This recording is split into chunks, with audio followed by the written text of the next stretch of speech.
On July 24th, 2018, Paul Joseph Watson tweeted, "The right is starting to get better at comedy and it's making lefties nervous." This is the Museum of Twitter, the show where we talk about the most important tweets in the history of Twitter.com. If you are not familiar with this tweet, you might hear me read it and think, wait, why is this tweet important? That tweet is not true at all. But that's the thing. This tweet comes up super often because it's not true. It has become the go-to meme anytime a right-winger makes a joke that's incomprehensible or just not funny, which is a lie. It was tweeted by Paul Joseph Watson, who is a conspiracy theorist YouTuber who used to work for Alex Jones's InfoWars. I don't know if there was a particularly good meme that day, but I can say from experience that I don't think at any point I've ever been nervous as a lefty about the right being better at comedy. Like, lots of things about the rise of the right in the past 10 years have made me nervous, but them being funny is like the thing that I can take for granted that they're not going to be. And if you think I'm being too harsh, that's why I'm doing this episode, because I want to show you all the times this tweet is referenced, and it really does just go to show, like, no, this is a non-problem. I am not nervous at all about the right getting better at comedy. Like, the great Ashley Feinberg once posted a screenshot from Donald Trump Jr.'s Instagram stories and captioned it, "The right is starting to get better at comedy and it's making lefties nervous." And what does the Instagram story say? It is a screenshot from Goodfellas of everyone laughing, and the caption is, "The DNC announced today that all the Democratic candidates who do not win the primary will receive participation trophies and get attend a pancake breakfast." So yeah, that's what we're dealing with in terms of the right getting better at comedy. And Ashley's tweet is a perfect use of the meme. During the 2020 Democratic primary, Mike Huckabee tweeted, "Attempting to get in on the wave of Harry and Meghan's abandoning royalty, Joe Biden has repainted his bus and will now do the no monarchy tour instead of no malarkey, which most people didn't understand anyway.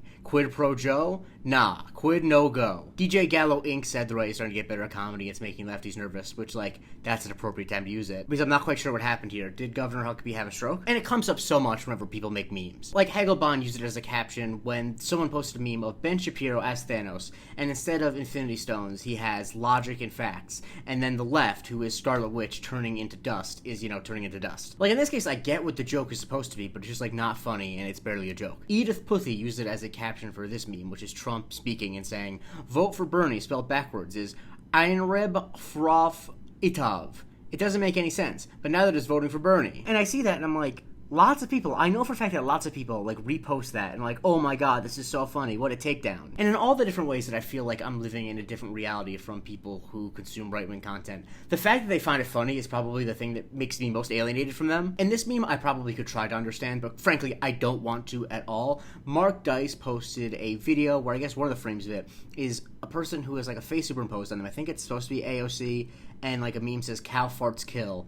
And then Mark Dice captioned it, "The left has no chance in them anymore, look what they're up against." It's like, ostensibly, this is supposed to be a good meme. And Rational Disconnect said, "It's the righty starting to get better at comedy, making lefties nervous 2.0. And it still happens all the time. Like, last election, when they tried to make the Tampon Tim thing happen, like, Chai Rachik, who does libs of TikTok, posted it, and Denim said, "The righty's starting to get better at comedy, it's making lefties nervous." Because, like, that was the thing they kept repeating, and they kept repeating it as if it was funny to them.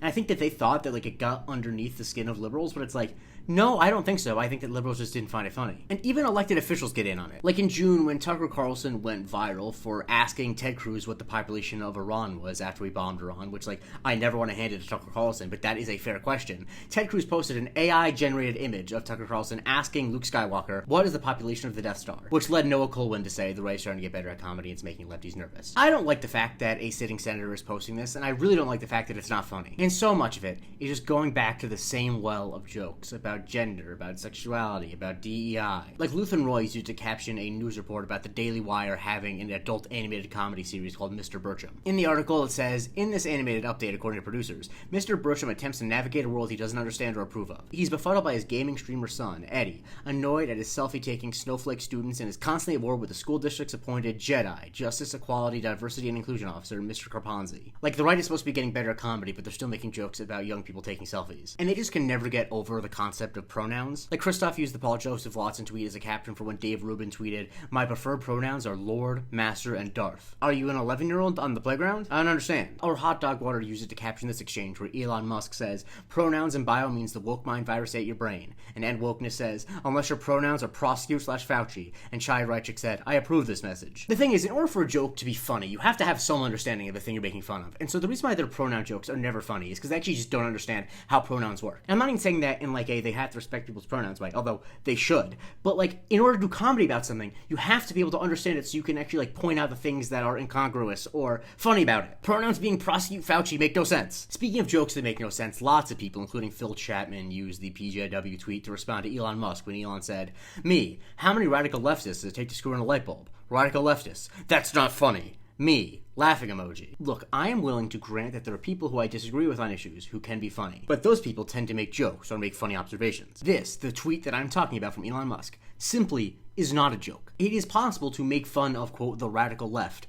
but, like, you have to put an effort. And some of the jokes that the right wing makes are so outdated. Like in June, Nancy Mace, a sitting congresswoman, tweeted, "California is losing its mind over ICE. Someone tell them it's not in their oat milk," which Zach Bornstein appropriately quoted with the PJW tweet. Really? Jokes about oat milk in 2025? I've spent a lot of time thinking about why the right wing struggles so much with making comedy. I think a lot of it really is that comedy does require people to see other perspectives, and seeing other perspective is at this point a left-wing coded trait. But I also think that comedy is just like a really awful tool when what you're trying to do is maintain some power or status. I don't want to put it in terms of punching up and punching down, because I think that those terms have kind of been bastardized, but like, it's just really hard to be funny when the thing you're trying to do, for example, is deny kids food stamps. Because so much of comedy is about pointing out the contradictions of the way that the world works.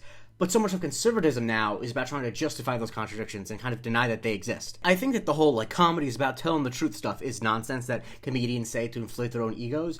But I do think that it is just really hard to make a joke where you're like, yup, I'm making this joke in order to make the president more powerful. Like, the entire right wing is not funny for the same reason that the official DNC Twitter account is not funny. Or the same reason why someone with hashtag #StillHillary in their Twitter bio is probably not funny. It's just really hard for the establishment to be funny, especially when the establishment is not willing to laugh at itself. I do just love that Paul Joseph Watson put this out there as like a treatise on like, yup, you libs are getting owned, we're good at comedy now. And its entire legacy is pointing out when the right is bad at comedy. Follow me for a new tweet every day, and please consider joining my Patreon, patreon.com/museum with Twitter. We can vote on what tweet I cover on Subscriber Sundays, and you can see my weekly series called The Museum of Not Twitter.